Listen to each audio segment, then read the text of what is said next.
Esto es Pulso Empresarial en Popular Televisión Cantabria, su televisión regional. Una semana más con todos ustedes para hablar de empresas y de economía. Estamos con nuestro colaborador e invitado habitual, experto en mercados, don Aurelio Sastre. Un saludo, don Aurelio. Un saludo y muy buenas tardes. La semana ha venido calentita en los mercados y a nivel empresarial. No queremos hablar de la situación política porque estarán ustedes, me supongo, saturados de tanta información, y vamos a intentar evitar hablar de la situación política y centrarnos en lo económico, aunque es verdad que tienen mucha relación. Telxius, empresa filial de Telefónica, había salido a bolsa en una oferta pública de acciones, pero hace unas horas que Telefónica, la empresa matriz, la empresa que controla, ha tomado la decisión de cortar esa oferta pública para mejor ocasión. Causas: los inversores americanos parece que piden muchas condiciones, están remisos. La volatilidad que está originando el Brexit también dificulta el encontrar el inversor principal en torno al cual los inversores más pequeños puedan reunirse. Y esto va a tener consecuencias, pues las comisiones de los bancos a la hora de colocar puede suponer en el sector bancario, no de un banco, sino de todos los que al final iban a colocar esta salida a bolsa, del entorno de dejar de ganar unos 20 millones de euros en comisiones. Vamos a ir un poco más lejos. Telxius es una empresa muy solvente del grupo de Telefónica, especializada en los cables submarinos, pero ¿por qué una empresa tan rentable, con tantas posibilidades de dar dividendos? En este momento, don Aurelio Sastre, ha optado Telefónica por esperar a mejor momento. Bueno, yo creo que en este momento se dan una serie de circunstancias económicas y sociales, pero sobre todo económicas y políticas, que hacen que haya mucha precaución a la hora de tomar decisiones de este tipo.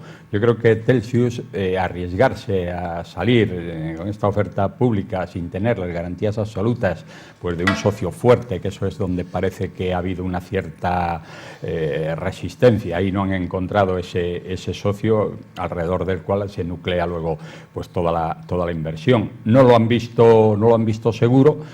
Aunque la empresa, hay que reconocer que es una empresa de vanguardia con grandes posibilidades de beneficio, y además yo creo que es una empresa absolutamente innovadora en un tema que es el futuro, como son los cables, el cable submarino. Ha sido esa incertidumbre. Lo del Brexit tiene mucha importancia porque lo del Brexit, en este momento estamos viendo a la primera ministra inglesa totalmente perdida en cuanto al Brexit. Usted, si ve lo que se viene hablando sobre este tema desde políticos de mucho relieve del Reino Unido, dicen que nadie tiene ni la menor idea hacia dónde camina, no saben qué hacer, desconocen su hoja de ruta. Lo único que saben de esto es que en este momento hay en lo económico en Europa una incertidumbre tremenda, incertidumbre económica y política principalmente. Por tanto, yo creo que hace bien Telefónica en posponer esta salida hasta que tenga unas garantías de que eso va a ser un éxito, porque aquello de que lo que mal empieza, mal acaba, ¿no? Y además es que yo creo que tampoco le han gustado, hubiera colocado, yo creo que la cantidad que tenía prevista, pero a unos precios mucho más baratos. Claro, ahí está la cuestión. Si no hay compradores, si no hay demanda, tienen que ajustar los precios a las pretensiones de los compradores que hay. Por tanto, eso, yo creo que hubiera sido una mala operación, ¿no? Usted decía que hay algo detrás que se nos escapa, pero que no huele bien, ¿no? La crisis de la banca alemana empieza a ser preocupante. Se hablaba, bueno, por parte de algunos medios, al gran gigante, yo creo que es el banco número 1 de Europa, yo creo, el Deutsche Bank, que el gobierno evidentemente está detrás de él y no va a haber ningún problema. Un país como Alemania, que tiene la calificación máxima de solvencia, desde ese punto de vista no tiene ningún problema. Pero lo que sí vamos es al fondo de la situación de la banca en Alemania. Hoy nos hemos desayunado con que el segundo banco, creo que es el Commerzbank, recordará usted hace 25 años, cuando existía todavía independientemente del hispano, era un banco que tenía, el Commerzbank, una participación importante, cambiada entre el hispano, creo, y el Commerzbank. Bueno, pues el Commerzbank se atisba que puede suspender el pago de dividendos. E incluso habla de un recorte de 9.600 empleos. Esto de la banca alemana, de los dos grandes gigantes, y lo podemos oír hasta a lo que ocurre en algunos bancos italianos, puede ser, don Aurelio, preocupante. Hay una cosa que sucede en todo lo que son las instituciones económicas alemanas, y es que se anticipan mucho a las situaciones, ¿eh? O sea, a mí el hecho de que ahora el Commerzbank haya suspendido o esté en vías de hacerlo el reparto de dividendos, a mí me parece que es una medida de precaución más que una realidad grave. Y esto lo estamos viendo en toda la actuación económica alemana. El Deutsche Bank también se viene hablando de su situación, bueno, pero yo creo que resiste con holgura.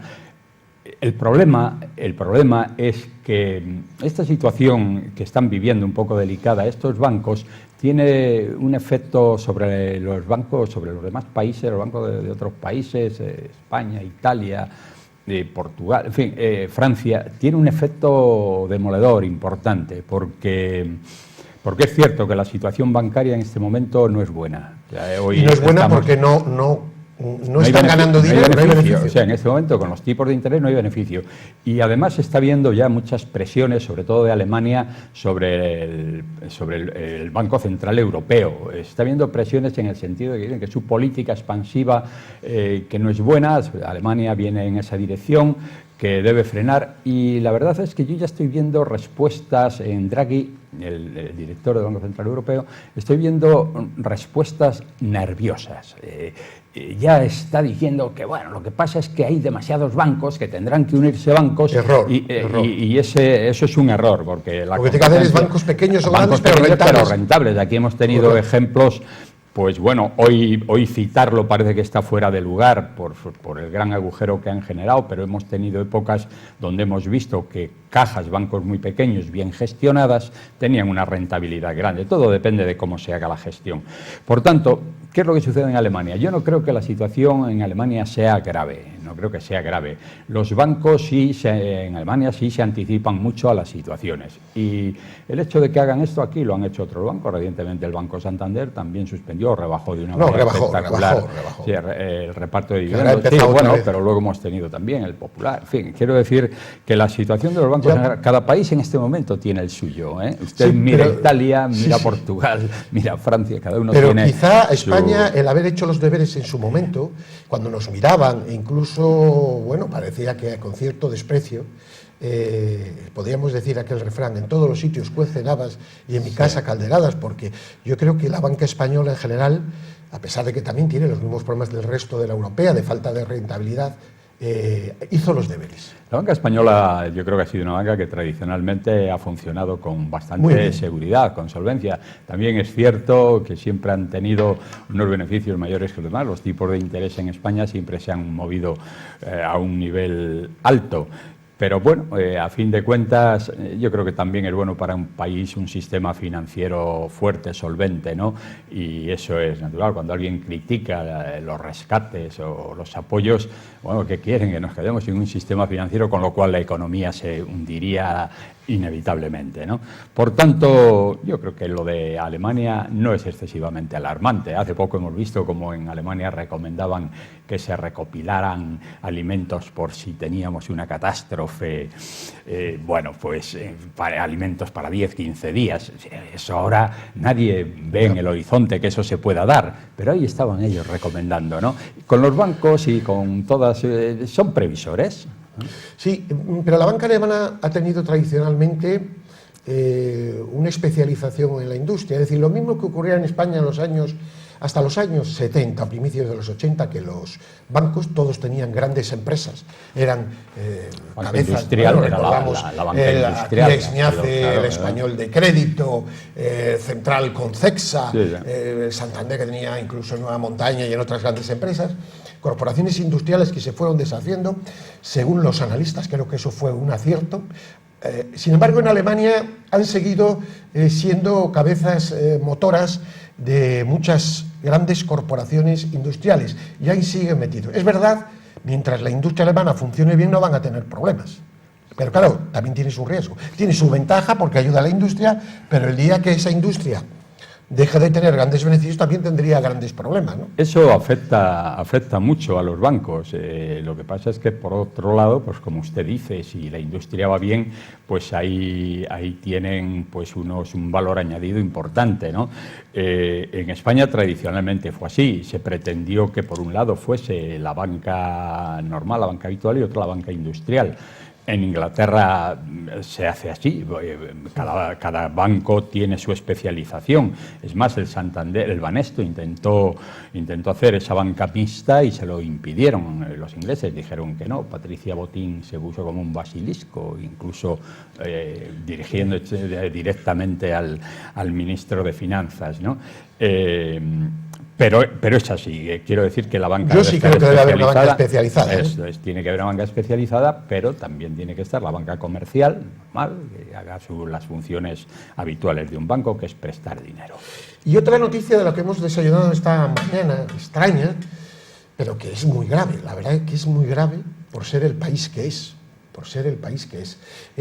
la deuda privada del pequeño país, un país serio, pero que debido a los tipos de interés la gente ha optado por disfrutar y endeudarse, comprar casas, comprar coches, consumir a tope. De los daneses es la más alta de Europa, el 135, me estoy refiriendo a la privada, sí, por ahí, 135% del PIB, que es una auténtica brutalidad. Y hablaba precisamente hoy medios económicos de una posible burbuja de deuda privada, que yo creo que es incluso hasta peor, por las situaciones personales, que es lo que pasó aquí con el tema de las hipotecas, etcétera, etcétera, que se pueden crear en miles de personas. ¿No le preocupa una noticia como esta, don Aurelio? Hay una deuda en Dinamarca, hay una deuda privada elevada. La deuda, además que ha aumentado, la deuda en los últimos 4 años. Institucional no es bajísima, pero la privada sí. Pero yo le voy a decir una cosa, la deuda privada yo creo que está muy basada, muy apoyada en las formas sociales que han venido, hacia donde ha ido girando la sociedad. Hoy en Dinamarca la gente adquiere las viviendas. Y es una vivienda muy cara, es una vivienda que vale el doble o el triple que aquí. Las fórmulas que tienen de adquisición de la vivienda es muy curiosa, por eso yo no me alarma mucho la deuda privada, por una parte porque los salarios son muy altos. Los salarios usted puede calcular que son 2 o 3 veces superiores a los salarios españoles. Asimismo, la compra de una vivienda que aquí puede estar en 200.000 euros, ahí están 500.000 o 600.000. Y la gente la compra, pero los sistemas de adquisición de bienes en Dinamarca son diferentes aquí. Cuando alguien solicita un préstamo, ese préstamo, es curioso, lo convierten en un sistema de bonos que son adquiridos por inversores. No es el banco quien presta ese dinero, sino que elabora una serie de bonos, y esos bonos son adquiridos en función también de la solvencia de aquellos. Por tanto, es una deuda alta, pero en personas solventes, con grandes salarios, donde trabajan todos y sus ingresos son muy altos. Por tanto, a mí no me preocupa en exceso. De todas maneras, ya viste que tampoco es algo que se... Esto acabo de informarme de esa deuda privada. Pero mire, hay una conozco cuestión, un poco cómo funciona la sociedad. Que está bastante bien fundada, dice don Aurelio que ahora no hay evidentemente problema con unos tipos de interés cercanos al cero, pero que el otro día la Reserva Federal, la presidenta de la Reserva Federal, hablaba de una posibilidad de subida de tipos.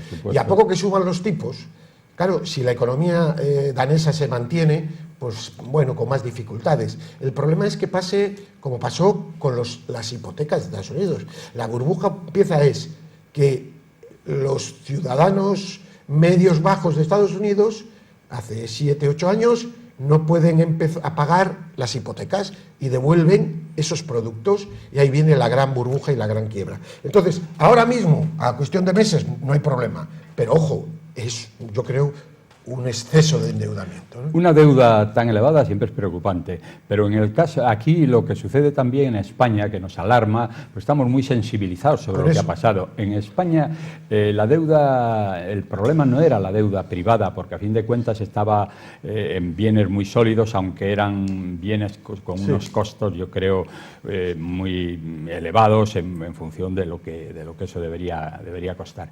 Pero estamos muy sensibilizados. Pero aquí el gran problema fue el paro. O sea, bueno, aquí sabemos eso, no poder pagar, que aquellas hipotecas y todos los problemas surgieron pues porque de pronto la gente se quedó sin trabajo, familias donde trabajaban los dos, pues claro, además con unos sueldos no muy altos, se quedaron sin trabajo. Pero no es este el caso. En Dinamarca no hay ningún problema de paro. En Dinamarca no hay ningún problema de que los salarios puedan caer. Sí. Por tanto, esa deuda, en Dinamarca, digo, esa deuda yo no veo problema para que se pueda pagar. Las familias trabajan ahí, es que hay pleno empleo en Dinamarca y además con unos salarios muy altos. Y esto, vamos, lo conozco un poco por cómo funciona. Bueno, tiene un hijo, ¿no? Concretamente. Ahora dos. Dos hijos, por eso digo. Vamos con quizá, puede ser también la noticia de la semana, lo que pasa que habrán ustedes podido escuchar y ver que los temas que hemos tratado hasta ahora son importantes. Con el ruido mediático que hay en España, pues prácticamente no se habla de ello, pero realmente estas son las cosas de comer, las cosas que nos debieran de afectar. Como por ejemplo, que el Consejo de Ministros de este viernes ha aprobado la reforma del impuesto de sociedades para las grandes compañías, que reforma el pago fraccionado, lo que va a suponer a las grandes corporaciones que facturan más de 10 millones de euros tener que adelantar el 25% de su resultado, lo que les va a suponer una recaudación añadida de adelanto en este año para el Estado de 6.000 millones para poder recaudar la deuda. ¿Esto qué supone? Pues que los bancos principalmente, que son los que más, pero también hay grandes corporaciones, etcétera, que facturan más de 10 millones de euros, de su caja, de su tesorería, drenan recursos a favor del Estado, para que en las cuentas del gran capitán aparezcan esos 6.000 millones. La situación soterrada es mucho más grave. El otro día, ayer, el ministro de Asuntos Exteriores decía que la situación de España de cara a los retos que tiene al futuro, si a día de hoy no es de suma gravedad, lo va a ser. Y más que nunca era necesario los pactos, los acuerdos, el mirar al futuro y empezar en las personas, no en la demagogia populista, tercermundista que ha llevado a los países al desastre. A mí me horroriza lo que está pasando. Entonces, este asunto, esta decisión que toma el Consejo de Ministros es importante porque drena del mercado una cantidad importante de estas empresas que pueden retraer en inversiones, en estar más alegres, en gastar más publicidad, etcétera, etcétera. No es que vayan a pagar más, es que lo adelantan. Imagínense ustedes que ustedes tienen que adelantar, pues no sé, si están comprando un coche, la financiación del coche, etcétera, etcétera. Don Aurelio. Sí, es muy curioso. Yo diría que se está actuando casi al revés de lo que se venía entendiendo como las fórmulas económicas tradicionales, y era en todo caso pedir aplazamientos o pedir que se dividiera la deuda en distintos plazos. En este caso lo que piden es que sean las empresas que anticipen fondos. Bueno, habrá empresas que pueden que anticipen, es anticipar el 25% de los ingresos que tienen que hacer a lo largo del año. Bueno, a mí me parece que eso puede ser pan para hoy y hambre para mañana. Eso puede... No, esto es para cuadrar las cuentas ante Bruselas. Claro, es que esto... Sí, está claro. Por eso digo. Hasta acabar el año y dice, tengo ese dinero. Ahora anticipan esto y maquillan unas cifras, pero para las empresas lo que solamente representa una decisión que toman en una mesa y luego hacer una ley y ponerlo en el boletín oficial del Estado va a hacer andar de cabeza a muchas empresas que se van a estar muy mal para poder anticipar esa cantidad, y que yo creo que va a incidir mucho en el endeudamiento de esas empresas, porque muchas no tienen en este momento recursos para poder anticipar esas cantidades. Por tanto, el Estado yo creo que tiene que mirar muy bien cada vez que toma una medida de este tipo. No es nada fácil. Hoy las empresas están tratando de pagar las nóminas, de pagar seguridad social, de vender sus productos, de sacarles rentabilidad, Y de pronto a todo eso se le añade que el Estado dice que tienen que anticipar un dinero. Es un elemento negativo más para las empresas. Habrá empresas que pueden, pero habrá otras que lo pasarán muy mal y tendrán que endeudarse para pagarlo. Vamos a poner un caso práctico. Esto lo hemos sabido, bueno, pues este fin de semana, aunque se viene hablando, rumoreando desde hace un mes y pico, desde que se presentó un borrador a Bruselas de corte de gasto. Usted ha previsto el año, somos una empresa, don Aurelio Sastre y yo, y vamos a hacer inversiones. Y entonces decimos, bueno, con esta tesorería que tenemos, vamos a hacer unas inversiones de unos cuantos miles de euros para esto y para esto. Pero como tenemos tesorería, lo hacemos con esta tesorería. Pero se encuentra que de repente, en el mes de octubre, el mes de septiembre, el último de septiembre, le aprueban una norma que usted no cuenta para ese año. Efectivamente, estropea las previsiones. Y todas las previsiones se caen como un castillo de naipes. Sí. ¿Qué significa esto? Que la clase dirigente, no solo de España, sino de Europa, no sabe por dónde va. Y están solo preocupados de echar continuamente gasolina a un sistema que no acaba de funcionar. ¿Y por qué? Yo creo que el tema de fondo es este, y le dejo la pregunta. Porque hay que replantear el estado del bienestar. Yo soy un firme defensor, más que el que más, del estado de bienestar. Sanidad, educación, principalmente. Sanidad, educación y pensiones. Pero ojo, habrá que decir cómo, cuándo y de qué manera, y igual hay que quitar otras cosas. Entonces, lo que no se puede es estar, como se dice en este refrán, en misa y replicando. Y en Europa últimamente queremos estar en todos los sitios y claro, no llegamos. Sí, la situación que se está viviendo es esta. Yo creo que la clase política cada día se está distanciando más de la sociedad. Cada día te das cuenta que sus medidas no están relacionadas con la situación real, económica y social del pueblo, ¿no? del país. Entonces toman medidas que pueden tener unas consecuencias muy negativas. Si en este momento había unas previsiones de inversión que podían estar perfectamente basadas en ese dinero, pues de crear empleo, de seguir promocionándose las empresas en el exterior, de seguir exportando más, esto puede ser un freno notable porque va a tener una incidencia grande. Los bancos ya están poniendo el grito en el cielo porque si a esta caída de los beneficios en este momento tienen que adelantar esas cantidades que son muy importantes, un 25% de anticipo es una cantidad muy importante, pues yo creo que va a tener más problemas de lo que pensamos. 6.000 millones de euros, bueno, pues es una cifra que puede ser asumible, pero lo sorprendente es que el Estado someta a las empresas a esa presión por esa cantidad. La reforma del estado del bienestar, mire, el estado de bienestar que hay en España es de mínimos. Por mucho que queramos, es de mínimos. Si usted analiza cada uno de los sectores o de los sectores que integran... el 60% del presupuesto del Estado. Claro. Esa es la brutalidad. Pero ojo. Claro, el problema es que si tuviéramos más crecimiento, mejor. Podría suponer el 30 o el 40. Claro, pero es que supone el 60. Es decir, que es que no se hable de que aquí no se atienda. No, que aquí el esfuerzo que se hace en el estado del bienestar, y bien hecho, ojo, y bien hecho, no excesivo, yo creo que va a ser a medio plazo inasumible. Pues es inasumible porque yo creo que hay que partir de la idea que hay que crecer. Claro. Y las fuerzas económicas y las fuerzas políticas y los gobiernos tendrán que crear las condiciones para que España se ponga en la línea correcta de crecimiento. O sea, un país que tiene una quinta parte de su población que no trabaja, que no produce, que no genera economía, pues es un país que no tiene mucho futuro. Por tanto, nos hemos acostumbrado y se ha cronificado esta idea de que el 20% de paro es asumible. No es asumible en absoluto. Por tanto, esto el país lo paga.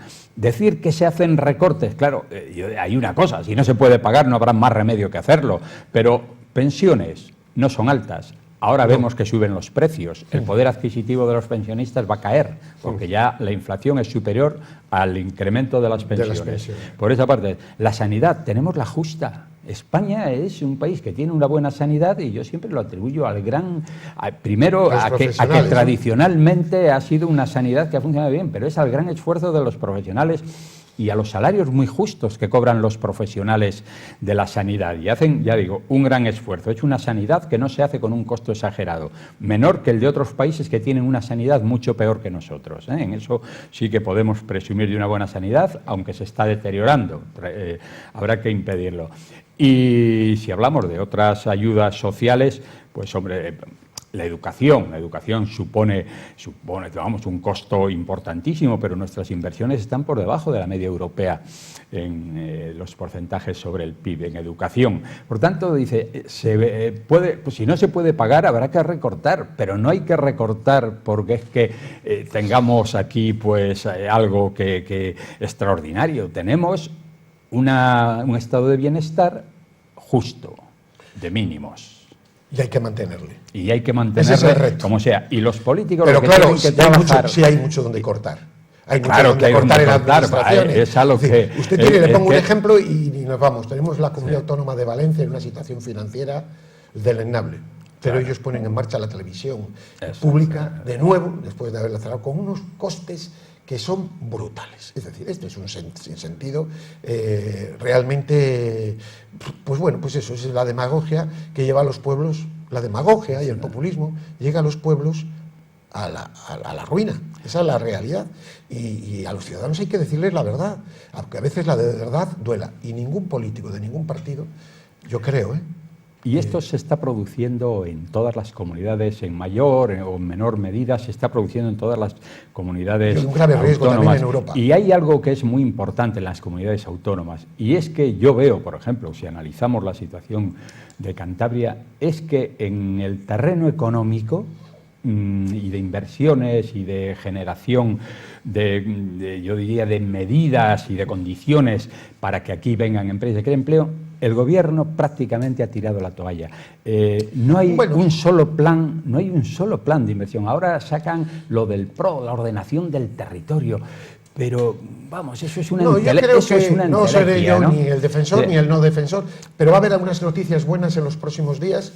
Una la conozco ya, pero no lo puedo decir, por cuestiones obvias.